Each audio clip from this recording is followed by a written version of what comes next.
तो एपिसोड 198 की शुरुआत वहीं से होती है जहां से पिछला एपिसोड खत्म हुआ था। पिछले एपिसोड के एंड में देखा था यान गाय को जो ईगल बेच था भाई उसको यहाँ पे चाहिए था, लेकिन सामने से दूर चाहिए बोलते आई एम सॉरी भाई हमारी मजबूरी है, ये फैमिली का भाई प्रॉपर्टी है, मेरा कोई पर्सनल मामला नहीं है कि मैं सामने से आपको दे दूँ। जो सुनते यान के बोलते आई नो आपको क्या भाई मालूम है, लेकिन कोई ना कोई यहाँ पे तरीका तो रहेगा भाई इसको यहाँ पे अपना बनाने का। क्या इससे पहले किसी ने भी यंग फैमिली के मेंबर ने इसे अपना बनाने का कोशिश नहीं किया था क्या? जो सुनते सामने से दूर चाहिए बोलते यस एग्जैक्टली, आज से पहले ऐसे यहाँ पे कभी नहीं हुआ, किसी बंदे ने भाई इसको अपना बनाया नहीं है। एक दो बार लोगों ने कहा यस भाई सामने से भाई हम अपना बनाना चाहते हैं, लेकिन उस समय भाई ईगल बीच ने यहाँ पे मना कर दिया साफ साफ कि नहीं भाई हमें इस बंदे के साथ जाना ही नहीं है। जिस चक्कर में भाई आज तक कोई भी अपना बना कर ले जा नहीं पाया है पीछे से, तभी बाप बोलते हैं हाँ, लेकिन एक चीज़ यहाँ पे कर सकते हैं, अगर एल्डर लोग का परमिशन रहेगा ना तो सामने से मिल जाएगा, और एल्डर लोग तभी परमिशन यहाँ पे देंगे तब सामने से तुम भाई यहाँ पे कोई अच्छा खासा अपना यहाँ पे मेरिट्स वगैरह यहाँ पे इकट्ठा करोगे, तो मेरिट्स के बाद तुम यहाँ पे एक्सचेंज कर सकते हो। मैंने मेरिट्स के बारे में पहले भी बताया, यानी फैमिली के लिए कोई मिशन करो, फैमिली के लिए कोई काम करो, बड़ा सा काम करो जिससे भाई फैमिली वाले खुश रहेंगे, तो उस खुश होने के बदले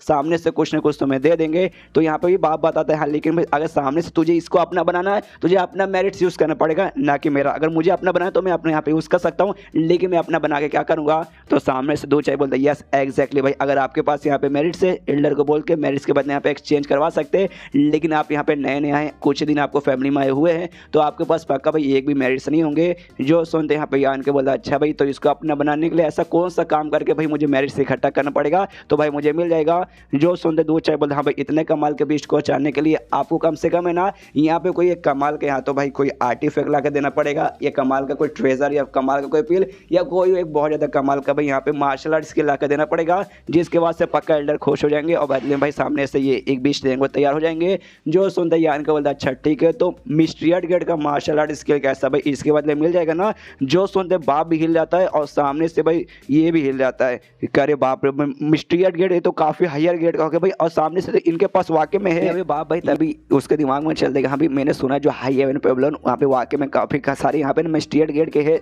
मार्शल आर्ट स्किल वगैरह, तो कहीं यान के सामने से उन्हीं में से एक तो यहाँ पे नहीं दे रहा। अगर यार सामने से भाई इतना बड़ा स्किल भाई अपने से दूसरे को कैसे दे सकता है? तो कहता भी यार बेचे सारे बच्चे ये तो क्या कर रहा है? सामने से यान का बदल मेरे पापा मुझे समझ आ रहा आपको कहने का मतलब है, नहीं टेंशन मत लीजिए, हाई हेवन पेबलन का एक भी स्किल मैंने सामने से यहाँ पे नहीं सीखा है और उनका ही नहीं है भाई, ये कहीं बाहर का, डोंट वरी टेंशन मत लीजिए। जो सुनते यहाँ पे बाप भी हिल देगा भाई अपने सेट यहाँ पे नहीं सीखा, जो अपने सेट से भाई इसने नहीं सीखा, तो भाई मिस्ट्रियट गेट का भाई इसको मार्शल आर्ट स्किल कहाँ से मिल गया? अरे यार इतने सालों में जब यान के घर से दूर था मालूम नहीं इसने क्या क्या इसने एक्सपीरियंस किया होगा। ये पक्का भाई आइलैंड पे ढेर सारे जो मार्शल आर्ट स्किल और बहुत सारे बुक्स पढ़े थे उसमें से कोई यहाँ पे यान कहने के लिया होगा। उसके बाद सामने से दो चाहिए कहता है ऑफकोर्स भाई सामने से अगर आप सामने से ये यहाँ पे दोगे ना फैमिली को, फैमिली यहाँ पे पक्का तैयार हो जाएगी। ये जो मिस्ट्रियट गेट के रहते हैं ना भाई मार्शल आर्ट्स के लिए खाली जो टॉप जो मेंबर्स रहते हैं ना सेक्ट या फैमिली के, उनको यहाँ पे सिखाने के दिया जाता है। तो मतलब मिस्ट्रियट गेट जब समझो भाई पक्का दूंगा ना तो सामने से बिल्कुल भी मना ही नहीं कर पाएंगे। उसके बाद से दो चाहिए ये भी पूछ सके भाई अगर वाकई में आपको भी चाहिए तो बीच को यहाँ पे ट्रेन करने का एक टेक्निक भी रहता है, और आपको यंग फैमिली का जो भी बेस्ट है भाई वो ट्रेन करने का जो भी काम है ना हमें सामने से दिया गया, यानी डू फैमिली को दिया गया है। तो आपको भी सीखने का पे मन होगा ना, आप तो सीखना चाहोगे। जो सुनते सामने से कहता है ऑफकोर्स मैं सीखना चाहूँगा। जो सुनते दो चाहिए कहता है ओके ठीक है भाई, तो मैं भी थोड़ा सा टाइम यहाँ पे निकाल के आपके पास आके यहाँ पे पक्का भी आपको पूरी सिखाने की कोशिश करूँगा और आपको काफ़ी अच्छे से सब कुछ बता दूंगा। यहाँ पे यान का भी कहता है हाँ थैंक यू। मनी मन सोचते हैं हाँ भाई ये जो भी वाकई में भाई मेरे पापा ने भी बोला कि इनको सिखाने का काम, ट्रेन का काम यहाँ पे डू फैमिली करती है, और तो पक्का इनका कोई ना कोई यहाँ पे स्पेशल ट्रेनिंग, स्पेशल तरीका यहाँ पे पक्का रहेगा जो बाकी बंदे नहीं सीख सकते। शायद इनके फैमिली के लोग अच्छे से यहाँ पे सीख सकते हैं, वरना बाकी लोग यहाँ पे अच्छे से आता तो भाई जो मेरी यंग फैमिली है ना भाई पक्का इनसे वो स्किल सीख लेती, इनसे वो स्किल या फिर छीन लेती और उस हिसाब से भाई खुद को यहाँ पे ट्रेन करती। लेकिन उन्होंने ऐसा नहीं किया, मतलब कुछ ना कुछ तो स्पेशल बात यहाँ पे होगी पक्का इनका ट्रेनिंग वाले में, तभी तो इसलिए भाई मैं भी यहाँ पे सीख लूँगा। सामने से वो कहते दो चाहिए ओके ठीक है, पहले ये जो मामला मुझे यहाँ पे सॉल्व करने जाकर ये मतलब ये मार्शल आर्ट स्किल वाला, उसके बाद से 1-2 दिन नहीं तो ज़्यादा से ज़्यादा 4 या 5 दिन लग जाएगा। उसके बाद से आपके पास आके उसे सब आपको मैं बता दूंगा और सिखा दूंगा। लेकिन अभी के लिए जो बीच ना भाई आपको छोड़ना पड़ेगा, वरना भाई फैमिली के लोग यहाँ पे थोड़ा मतलब लफड़ा हो जाएगा, मुझे सामने से सजा मिल जाएगा। तो यान के बोलते हो कि ठीक है, तो बीस्ट को बोलते हैं अच्छा ठीक है भाई अभी ले जा, तो बीस्ट भी आराम से उड़ते हुए निकल जाता है। तभी यान के बोलता है अच्छा ठीक है, लेकिन इसको लॉक करके बिल्कुल मत रखना, जैसे आज मिलने आना तो दिन में कम से कम एक बार मुझसे मिलने आएगा, तो एक बार मिलेगा उसके बाद से मैं भेज दूंगा, समझ गया ना? तो सामने से दो चाहिए बोलता ऑफकोर्स समझ गया। उसके बाद से दो चाहिए वहाँ से निकल जाता है। बाप कहता है इसे बेटे से कि बाप भाई मानना पड़ेगा बेटे भाई तो वाकई में टैलेंटेड और काफ़ी कमाल का निकल गया। जो सुनते यान का बोलता है ऑफकोर्स भाई मैं ऐसे वैसे आदमी का बेटा थोड़ी ना, मैं आपको यहाँ पे बेटा जो ठहरा, और साथ ही में आपने मुझे उस आदमी के बारे में बताया कि यहाँ पे नॉर्थ डिस्ट्रिक्ट में जहाँ मिल जाएगा, तो मैं अभी के लिए नॉर्थ डिस्ट्रिक्ट में जाने का निकलना चाहता हूँ, वहाँ जाऊँगा उससे मिलूंगा, फिर आपको इन्फॉर्म करके बता दूंगा कि हाँ भाई अपना काम मेरा हुआ कि नहीं। तो सामने सामने से बाप भी बोलते हो ठीक है, घोड़े पे बैठ के जाने के लिए निकल जाता है। जैसे जाने निकलता है कुछ देर बाद यहाँ पे माँ भी आती है और देखती बच्चा कहाँ है, तो बाप बताते कि यहाँ पे ऐसा ऐसा हुआ, नॉर्थ डिस्ट्रिक्ट को मैंने भेज दिया। सुन के माँ गुस्सा करने लगती है, भाई कैसे बाप यार, मतलब हमारा बच्चा इतने लंबे समय बाद घर पे यहाँ पर आया है, ये नहीं कि वो उसको आराम करे, तो 1-2 दिन खाली हुआ तुमने फिर से भाई नॉर्थ डिस्ट्रिक्ट में उसको जाने के लिए भेज दिया, भाई घर पे रख के वो उसको आराम करने कम से कम दो भाई,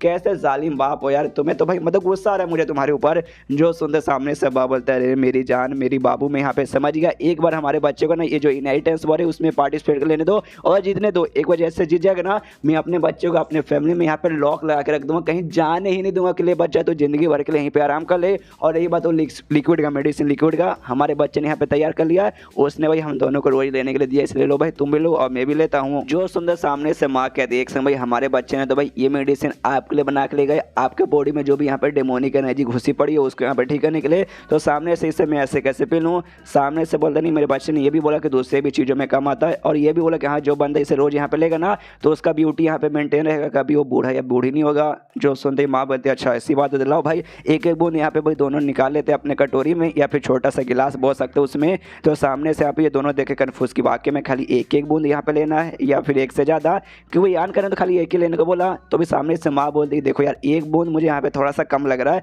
मतलब इसका जो स्मेल है ना काफ़ी यहाँ पे अच्छा है, यानी भाई अगर हमने ज़्यादा भी ले लिया तो हमें पीने में दिक्कत नहीं होगा। ऊपर से वाकई में अगर ये डेमोनिक एनर्जी जो भी अंदर से क्लियर करती है तो थोड़ा सा और ज़्यादा ले भी लेंगे तो उसमें दिक्कत की बात नहीं ना है। सामने से बाप भी बोलते हाँ मेरी वाइफ ये तूने यहाँ पे काफ़ी अच्छा बोला, अच्छा आइडिया दिया, मैं और ले लेता हूँ, तो थोड़ा थोड़ा यहाँ पे और निकाल लेता है। उसके बाद से दारू समझ के चेस करते कि हमारे बच्चे के नाम पे दोनों पीते, पीने के बाद कहते वाह यार इसका टेस्ट तो वाकई में काफ़ी बढ़िया, पीते यहाँ पे काफ़ी अच्छी फीलिंग हो रही है। दोनों यहाँ पे मियाँ बीवी बहुत ज़्यादा खुश थे, लेकिन तभी भाई उनके अंदर फीलिंग होने लगती कि एक समय भाई काफ़ी तकलीफ हो रही है और दर्द यहाँ पे करने लगता है कि शीट भाई लगता है ज़्यादा लेने का नुकसान हो गया। तभी बाप कदम आस्ते कि जल्दी भाई अपना जो भी एनर्जी है ना, जो भी अपना ये बेसिकली सीक्रेट आर्ट्स यानी स्किल उसको जल्दी से एक्टिवेट करो और इसको यहाँ पे मेडिटेशन करके अच्छे से भाई खुद को रिकवर करने की कोशिश करो। तो सामने सो भी करती है, ये भी यहाँ पे बढ़ जाता है कि हाँ भी मेडिसिन का असर, ताकि भाई इनके बॉडी पे अच्छे से हो और जो भी इन्होंने एक्स्ट्रा पिया उसके ज़्यादा यहाँ पे नुकसान वगैरह ना हो। उसके बाद सीन होता है यान का की ओर, जो कि यहाँ पे आ जाता है उसी एरिया में, उसी टैवरन में यानी होटल जैसा एरिया जो बोल सकते हैं, जहाँ पे बाकी ये जो बाम्बू गैंग थी जहाँ पे उसके बाप ने भेजा था रहते हैं, वहाँ पे जाता है। सामने से मैनेजर को टोकन दिखाता है, मैनेजर टोकन देकर पहचान जाते हैं अरे बाप रे फोर्थ मास्टर ने भेजा है। तो सामने से कहता है बताइए क्या काम है, तो ये कहता है मैं किसी बंदे को ढूंढने आया हूँ, मुझे उसके पास ले चलो। तो ले जाने लगता है। हमें मालूम चलता है यहाँ पे बेसिकली ये जो है ना भाई टैवरन, बाहर से देखने पे एकदम नॉर्मल टैवरन यानी होटल जैसा लगता है, लेकिन अंदर ही अंदर इनका जो मेन काम है ना, ये जो गैंग है ना बेसिकली बाम्बू गैंग, उनका ही काम बेसिकली है ये जो मतलब ये जो कैपिटल सिटी है यहाँ पे जो बड़ी बड़ी 8 फैमिली है ना, सारी की सारी 8 फैमिली यहीं पर रहती है। तो खाली ये इनकी खासियत नहीं, बल्कि ये जो सिटी में भाई बड़े बड़े अलग अलग सेक्ट भी है, अलग बड़े बड़े फोर्सेस भी है, छोटे ग्रुप है बड़े ग्रुप है और ऐसी बहुत सारे ऑर्गेनाइजेशन वगैरह है, लेकिन सारी की सारी घुमा फिरा करना जो 8 फैमिली है उसके अंडर में आती है और ये जो पक्के यहाँ पे यंग फैमिली के अंडर में ही आती है। काफ़ी बढ़िया। चलो सामने से ना भाई और अंडर साइड लेके जाता है जहाँ पे बाम्बू गैंग के सारे लोग हैं यहाँ पे ट्रेनिंग वगैरह कर रहे थे। यान का भी देखता हूँ नोटिस करता वाक्य में यहाँ पे जो भी बंदे ना ऐसे कुछ खास नहीं है, इनमें जो सबसे स्ट्रॉन्गेस्ट बंदा है ना वो भी यहाँ पे खाली अभी 5वें स्टेज के पहले लेवल पर ही है, तो सबसे स्ट्रॉन्गेस्ट बंदा भी इतना कमजोर है तो बाकी बंदे से तो ऐसा खास उम्मीद रहेगा नहीं। उसके बाद से तभी एक बंदा वहाँ पे टकलो सा रहता है, थोड़ा सा बुढ़ा सा, उसके पास जाता है, कहते यहाँ पे जो हमारे मेन लीडर है भाई पैंग चाय उससे ये मिलने आए हैं। जो सुनते सामने से टकलू पूछता है अच्छा ये है कौन, तो सामने से बताता है कि भाई जो फोर्थ मास्टर है भाई सामने से उन्होंने भेजा है। जो सुंदर टकलू का यकीन नहीं होता, कहता भाई वाकई में ये इसने भेजा है, क्यों भाई मैंने तो इससे पहले कभी से देखा नहीं है। जो सुंदर बताता लाने वाला कि क्यों भाई सामने से इनके पास टोकन था फोर्थ मास्टर टोकन, तो अब फोर्स में उन्होंने भेजा होगा तभी तो टोकन इसके पास आया होगा। जो सुंदर टकलू बोलता अच्छा ठीक है भाई, इनका लीडर यानी वही पैंग ची भाई वो बंदा जिसको ढूंढने के लिए यान के आया है उसके पास जाता है, उससे पूछता है कि भाई ऐसी ऐसी बात है, कोई सामने से मिलने आया है। तो सामने से भाई लीडर बता देता कि नहीं भाई अभी नहीं मिलना, तो टकलू वापस आके बताता है कि हाँ भाई लीडर से मैंने बात किया, अभी के लिए भाई कुछ यहाँ पे बिजी है इसलिए भाई अभी नहीं मिलेंगे, तुम जाके वापस यहाँ पे होटल में आराम कर लो, बाद में कभी मिलेंगे। जो सुनते यान के बोलते नहीं भाई उससे कोई जरूरत नहीं, मैं सामने से आके खुद मिल लेता हूँ, और जबरदस्ती यान के जाने की कोशिश करता है। जो सुनते ही जो देखते हैं यहाँ पे टकले को आ जाता है गुस्सा, यान के सामने जाके रुक जाता है, कहता है साले रुको भाई ऐसे कैसे मेरे रहते भर में तो चला जाएगा। तो यान का को भी गुस्सा आता है इस टकले के साथ, जो भी बंदा इसको रोकता है सारे बंदों के यहाँ पे कुटाई कर देता है। अब कुटाई कर अंदर के एरिया में चला जाता है, जैसे अंदर के एरिया में जाता है सामने लीडर यहाँ पे भाई खड़ा था आराम से, बेसिकली बहुत सारे बंदों के साथ मिलकर मस्ती मजाक कर रहा था। वो लीडर आता है जो मैं नौकर था, नौकर से कहता हाँ तू बाहर रुक, यान के तू अंदर आ। तो सामने से यान का अंदर आता है, यान को पहचानता नहीं, खाली बोलता हाँ लड़के तू अंदर आ। तो यान का अंदर आता है, उसके बाद प्यार से नाम पूछता कि हाँ यंग लोड बताइए आपका नाम क्या है। जो सुनते यान का बताता हाँ मेरा नाम यान का ये है। जैसे लोग नाम सुनते यान का यानी नाम यहाँ पे आया यांग, तो पक्का भाई ये तो यांग फैमिली के मेंबर है। जो भी बंदे वहाँ पे थे लीडर के इंक्लूडिंग सबको सब घुटने पर पर जाते और कहते नमस्कार भाई, और साथ ही में सॉरी भाई, हमें नहीं मालूम था कि आप यहाँ पे मिलने आए, इसलिए मैंने अपने नौकर को बोला भी अभी नहीं मिलेंगे, बाद में मिलेंगे, अगर मालूम है तो भाई तो हम ऑफकोर्स आपसे अभी मिलते, तो हमें माफ़ कर दीजिए। एंड देन ये चैप्टर यहीं पे ख़त्म हो जाता है। तो चैप्टर ख़त्म तो वीडियो भी ख़त्म। तो मिलते हैं अगले किसी वीडियो में, जब तक के लिए बाय बाय।